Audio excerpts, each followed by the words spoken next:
Dans cette vidéo, on va voir comment modifier les options d'une jauge par programmation. Premièrement, il faut identifier les options. Ensuite, modifier les options selon les messages reçus et ajouter l'instruction de dessiner les modifications. Pour identifier les options, donc je vais me connecter sur l'objet. OK, une fois connecté, je peux rafraîchir. J'ai mon FR-POT. Donc ça, c'est l'ancienne application. J'ai ajouté une page.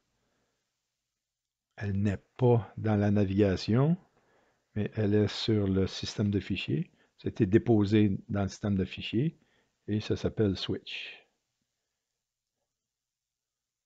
Donc c'est tout simplement une jauge dont les options ont été modifiées pour apparaître un peu comme une DEL ou un bouton poussoir ou un interrupteur. Je vais aller inspecter ça.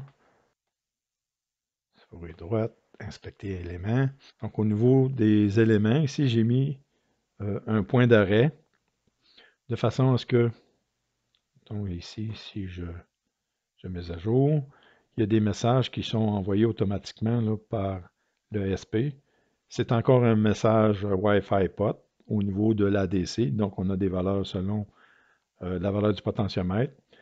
Ça peut très bien servir pour un interrupteur. Donc, à ce moment-là, la valeur de l'ADC, ce sera la valeur minimale et la valeur maximale, donc alentour de 0 et 1024. Et on va s'en servir pour modifier l'apparence de la jauge.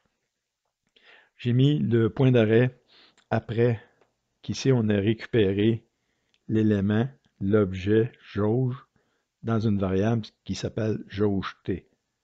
Donc, à ce moment-là, si je regarde ici, jauge T, on a des options. Je clique dessus pour développer et on a différentes options. Donc, d'animation, des couleurs, la bordure, etc. Donc, par exemple, si je veux changer ça, je peux le faire dans la console. Ici, ça, c'est la console qui est activée dans le bas. Donc, la variable existe. C'est jauge T. Souris en bas, Enter, point, OP pour option, Tab, voilà. Et point, donc on a toutes les mêmes options qui sont là. Donc, si je veux changer, on va prendre quelque chose qui est déjà visible. Color, needle. Si je me déplace dessus, ici, Circle Author, je fais Tab. Je vois la couleur qui est FF. Donc, c'est en bas ici. Ça, c'est la couleur présente. Je peux la modifier. Égal. Ouvre les guillemets. On a un hashtag avec, si on met rouge, par exemple, 2. Ça, c'est rouge, vert, un peu plus de vert. Et on revient à 2, par exemple. Fermez les guillemets. Enter. Enter. Vous voyez, ça a changé la couleur de l'aiguille. Donc ça, c'est l'aiguille, c'est le dessin de l'aiguille qui était grossi. Avec le cercle externe dans le... Et puis il y en a un autre pour le bas, par exemple, ici. Donc si je reviens ici, point color, donc on va aller se déplacer là-dedans. Color needle dans le bas. Tab est égal. Maintenant, on met la couleur qu'on veut. Si on veut un blanc intense, on n'a qu'à mettre FFF. Le dièse, FFF, fermer les guillemets, Enter, flèche en haut, drap, voilà, c'est mis dans le blanc. Donc, toutes les options ici peuvent être modifiées, soit dans la console, mais c'est temporaire. Sinon, ben, on rouvre le fichier switch.js qui se trouve être le script de la page switch ici, de façon à ce que lorsqu'on va recevoir une information de l'ADC, donc si c'est plus grand que 200 par exemple, donc ça veut dire que la switch est on, donc elle est à 3.3 volts. La page switch.html, c'est une copie de la page volt.html, tout comme switch est une copie de volt.js. Donc on a tout simplement changé le script Et on va bien sûr modifier le script. On a changé le titre.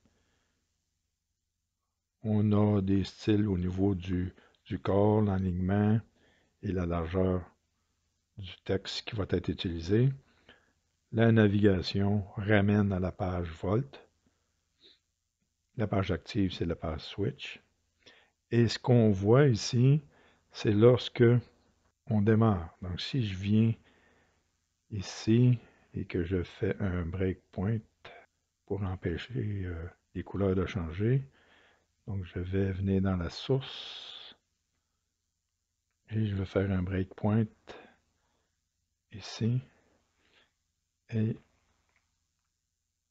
donc, ce qu'on voit ici présentement, c'est tout simplement dans la page HTML. Donc, si je regarde la page HTML, les options qui sont dans la page HTML donnent ce rendu-là.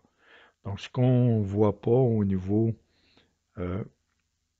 des graduations, des chiffres, etc., c'est tout simplement que les couleurs ont été mises à la couleur du fond. C'est pour ça que c'est disparu, qu'on ne voit plus d'aiguilles, de chiffres, etc. Par contre, lorsque on va exécuter le script, donc à ce moment-là, on va récupérer la jauge et on va modifier ses propriétés. Donc, je ne les montre pas, ça va être à vous un peu à changer. Et si je fais la démonstration, si je le mets off, si je le mets on. Donc, pour ça, c'est bien sûr, on pourrait quand même conserver de la console pour voir les messages.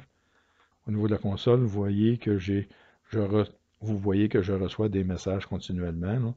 C'est la même application JMPOT. Donc, bien sûr, au lieu d'un potentiomètre, on peut mettre un interrupteur. Donc, on aura tout simplement deux valeurs. Donc, si je mets à une extrémité, c'est comme si l'interrupteur était off. C'est ce qu'on voit ici. Et ensuite, si je tourne le potentiomètre, c'est comme si je pressais sur l'interrupteur. Bien sûr, ici, on peut changer le texte. Au lieu de pot, on pourrait mettre switch. Modification du message JMPOT ici. Donc, l'identification pot ID est fait à cet endroit ici. Donc, c'est à ce moment-là que pot ID est écrit ici. Donc, pour ça, on a juste à mettre des instructions ici, entre là et là, pour modifier le texte pot ID. Si je mets un point d'arrêt ici, vous voyez, j'ai reçu, et pot ID, c'est ça. Donc, on a tout simplement à conserver les chiffres et changer JMPOT pour JMSwitch, ou le nom que vous voulez. Voilà, après la modification code, on va ici, je peux rafraîchir. Bien sûr, je suis connecté dessus. J'ai mon FirePot et j'ai la fenêtre du potentiomètre. On a le graphe. Si on change la valeur, et pour accéder à la switch qui n'est pas ajoutée dans la navigation, on peut y accéder en inscrivant le nom de la page qui se trouve dans le système de fichiers. Et on va switch. Et si je vais off, je vais on, on a le fonctionnement désiré. Terminé.